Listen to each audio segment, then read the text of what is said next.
السلام علیکم ورحمۃ اللہ وبرکاتہ۔ امید ہے تمام دوست احباب خیر و عافیت سے ہوں گے۔ رب زدنی علما۔ ہمارا جو آج کا ٹاپک ہے وہ شوگر ہے۔ یہ آج کل کا بڑا ہی اہم مسئلہ ہے۔ شوگر کے حوالے سے چند باتیں آپ کو شیئر کرنی تھی۔ سب سے پہلے تو اس کی جو اسباب ہیں وہ کیا ہیں۔ آج کل جب ہم خوراک کھاتے ہیں تو ہمارے کھانے کی روٹین اچھی نہیں، اور اس کی وجہ سے ہمارا معدہ سٹمک خراب ہو جاتا ہے، اور اس کی وجہ سے ہمیں دائمی قبض ہو جاتی ہے، جس کی وجہ سے پخانہ کبھی ٹھیک اور کبھی سخت آتا ہے۔ تو یہ آج کل جو شوگر ہوتی ہے اس میں 80% آپ کہہ لیں کہ وہ سٹمک معدے کی وجہ سے ہوتی ہے۔ اب ہم جب معدے کا علاج کرتے ہیں تو بہت سارے لوگوں کی شوگر ٹھیک ہو جاتی ہے۔ میرے پاس بہت سارے ایسے پیشنٹ آئے جن کو انسولین لگ رہی تھی یا گلوکوفیج ٹیبلٹ کھا رہے تھے، تو الحمدللہ انہوں نے یہاں سے ٹریٹمنٹ کروایا اور شوگر کی دوائی اور ساتھ معدے کا علاج کروایا۔ آج الحمدللہ وہ انسولین چھوڑ چکے ہیں۔ اور میں یہ نہیں کہتا کہ آپ ہربل دوائی ہی استعمال کریں، اور ان کی الحمدللہ میں نے ہربل دوائی بھی ختم کر دی ہے۔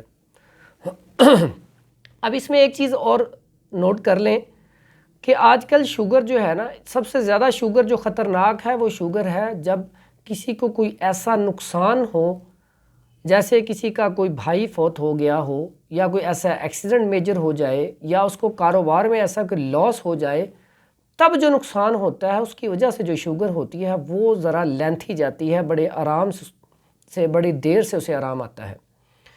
اب شوگر جو کہتے ہیں نا ختم ہو جائے گی، شوگر ختم نہیں کرنی، شوگر ہمیشہ کنٹرول ہوتی ہے، اس کا ایک لیول ہے، اگر اس لیول سے بڑھ جائے تب بھی پرابلم، اگر اس لیول سے کم ہو جائے تب بھی پرابلم۔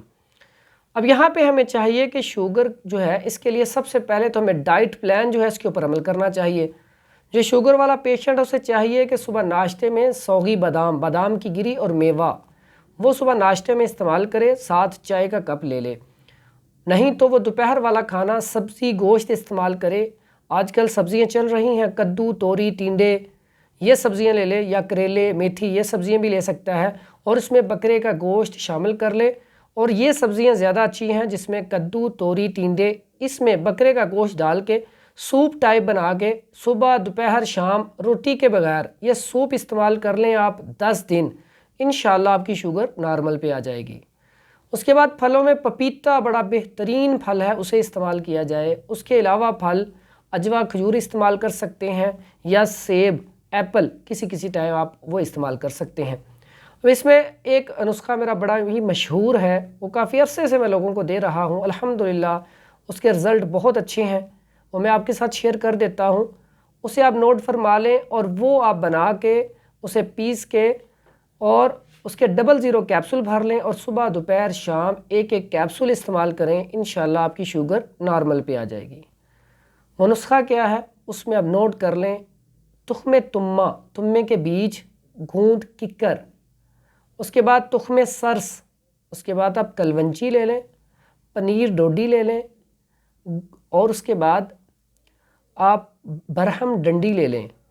اور اس میں اگر آپ تریفلا کے نام سے نا 3 پھل ہیں، آملہ، بیڑا اور ہرڑ، اس میں شامل کر لیں، اور اندر جو تلخ آپ اس میں شامل کر لیں۔ ایک جڑی بوٹی ہوتی ہے، جڑی بوٹی گڑ مار بوٹی، وہ بھی اس میں شامل کر لیں۔ یہ ساری چیزیں نوٹ کر لیں، اور یہ ساری چیزیں آپ برابر وزن لے لیں، چاہے 10 گرام لے لیں، چاہے 20 گرام لے لیں۔ یہ ساری چیزیں آپ برابر وزن لے کے تو آپ ان کا صفوف بنا لیں، اور صفوف بنا کے آپ ان کو 00 کیپسول اس کے بھر کے صبح دوپہر شام تازہ پانی کے ساتھ یہ کیپسول استعمال کریں، انشاءاللہ آپ کی شوگر نارمل پہ آ جائے گی۔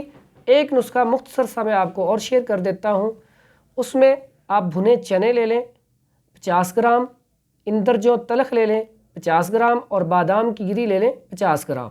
یہ تینوں پاؤڈر کر کے اس کا بھی 00 کیپسول بھر کے یہ بھی آپ استعمال کر سکتے ہیں۔ یہ دونوں نسخے الحمدللہ بڑا اچھا رزلٹ ہے، ان کو آپ استعمال کریں، اور ہمارے چینل کو ضرور سبسکرائب کریں، اور جو ہمارا نیا آنے والا چینل ہے حکیم حافظ فرحان، اس کو آپ لازمی سبسکرائب کریں اور ان کو دیکھنے کے بعد آپ آگے ویڈیو کو شیئر کر دیں۔ السلام علیکم ورحمۃ اللہ وبرکاتہ۔